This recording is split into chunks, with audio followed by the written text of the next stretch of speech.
ஏ வாடா அதை போய் போட்டு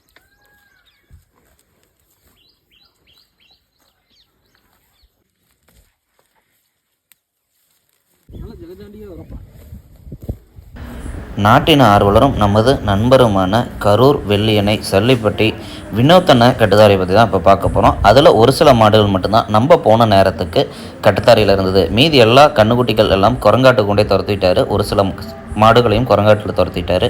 அதனால் நம்ம பார்க்க முடியல. இவர் தாங்க அவர் எந்த காரணத்தை கொண்டும் ஃபேஸை காமிக்க மாட்டேன் அப்படின்னு இருக்காரு.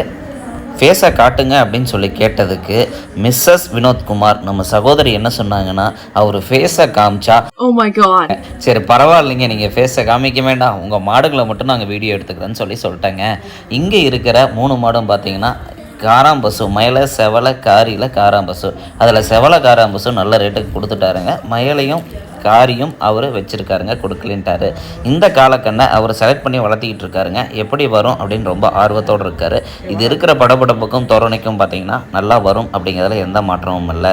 நாங்கள் போயிருந்த அன்னைக்கு, அதாவது எங்கிட்ட இருக்க செவலை மாட்டோட தங்கச்சி மகள் பருவத்தில் இருந்ததுங்க. ஒரு தாண்டு விட்டோம், நல்லாவே தாண்டுச்சு. காலம் நல்லா ஆக்டிவாக இருக்குது, நல்லாவே வரும் அப்படின்னு ஒரு நம்பிக்கை இருக்குது. இளங்காலம் தாங்க, 2-2.5 வயசு தான் ஆகுது. நான் பல்லு கூட முடியல, பல்லு சந்து கூட விடலை. ஆனால் காலம் நல்லா தெளிவாக இருக்குது. இப்போயே நல்லா கரம்பை அடிச்சிருக்கு, கரம்பு நல்லாவே அடிச்சிருக்கு. கொம்புகளும் பார்த்திங்கன்னா நல்லா நேர்கோட்டில் போயிட்டுருக்கு. எப்படி போகுங்கிறத காலங்கள் பதில் சொல்லும், கண்டிப்பாக நல்லா வரும். இப்போ நீங்கள் பார்த்துட்டு இருக்கிறதாங்க மயிலை காராம்பசு. காராம்பஸில் அரிய வகை. மயிலையில் காராம்பசு கண்டுபிடிக்கிறது ரொம்ப ரேர் தான் இன்றைக்கி வரலுமே. செவலையிலையும் அதேமாரி தான் செலக்ட் பண்ணி வாங்கிட்டு வந்தார். ஆனால் ஏதோ ஒரு சில ரீசன் பார்த்துக்க முடியல அப்படின்னு சொல்லி இந்த மாட்டை கொடுத்துட்டாரு. இது ஒரு 6-7 எழுத்து அவர்கிட்டே கண்ணு போட்டிருக்கோம். இது வந்து பார்த்திங்கன்னா காரியில் காராம்பசு. இது அவர்கிட்டயே இருக்குது. இது ஃபேமஸான ஒரு மாட்டினுடைய காளையினுடைய வர்க்கத்துலேருந்து எடுத்து அவர் வச்சுருக்காருங்க. இது 3 ஒரு சேர ஒரே இடத்துல பார்க்கறது ரொம்பவே அபூர்வம்.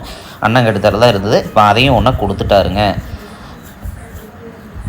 இந்த காலக்கண்ணு தான் கட்டுத்தரையில் கட்டியிருக்கும்போது கொஞ்சம் மட்டமாக தெரிஞ்ச மாதிரி இருக்குது. நட பிடிச்சதுக்கப்புறம் பார்த்திங்கன்னா நல்லா வித்தியாசமாக நல்லா ஆக்டிவாகவும் இருக்குது. காலம் நல்லாவே வரும். அடுத்து வந்து பார்த்திங்கன்னா மயிலையில் படபடப்பான ஒரு மாடுங்க. வேகம்னா இவ்வளோ வேகம் இல்லை, எந்த நேரத்தில் கம்பி எடுத்துக்கிட்டு வந்து நம்மளை குத்துமோன்னு ஒரு பயம். அதனாலேயே அங்கேருந்து இடத்த காலி பண்ணிட்டோம். புதால பார்த்தோன்னே ரொம்ப படபடப்பாக நின்றுட்டு இருந்ததுங்க. உங்களுக்கு பார்க்கும்போதே தெரியும் எந்த அளவுக்கு ஆக்டிவாக இருக்குது அப்படிங்கிறது. எல்லா மாடுகளுமே இப்படி தான் வச்சுருப்பார். ஏன்னா எங்கேயும் வெளியே காமிக்க மாட்டார். இந்த மாடுகளெல்லாம் எனக்கு தெரிஞ்சு நான் தான் முதல்ல எல்லா மாட்டையும் ஒன்றா வீடியோ எடுத்து வெளியே போடுறேன்னு நினைக்கிறேன். வெளியே அதாவது முகநூல் பக்கத்தில் போடுறேன்னு நினைக்கிறேன். அந்த அவர் கட்டுத்தாரையை விட்டு அவர் குரங்காட்டுகளை அவர் காட்டு எல்லையை விட்டு வெளியவே போனது கிடையாது, புளியை விட்டு வெளியவே போனது கிடையாது. இந்த மாடு தாங்க ஒரு அருமையான மாடு.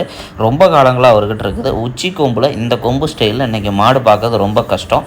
கறவைத்திறனும் அதிகம். கிட்டத்தட்ட 4-3-7 அப்படிங்கிறது கம்மியான பால். நல்ல கறவைத்திறனில் இருக்கும். இதோட கண்ணுங்களே 2-3 வச்சுருக்காரு. கூட இருக்கிறது பார்த்திங்கன்னா ஒரு நல்ல காரி.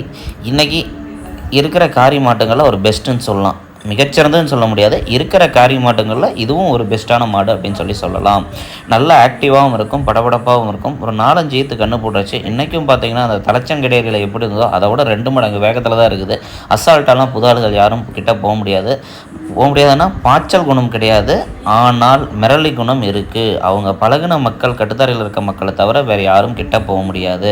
அவருடைய அத்தனை மாடுகளுமே அப்படி தான் இருக்கும். ஏன்னா அது வெளி உலகம் பார்த்ததில்ல.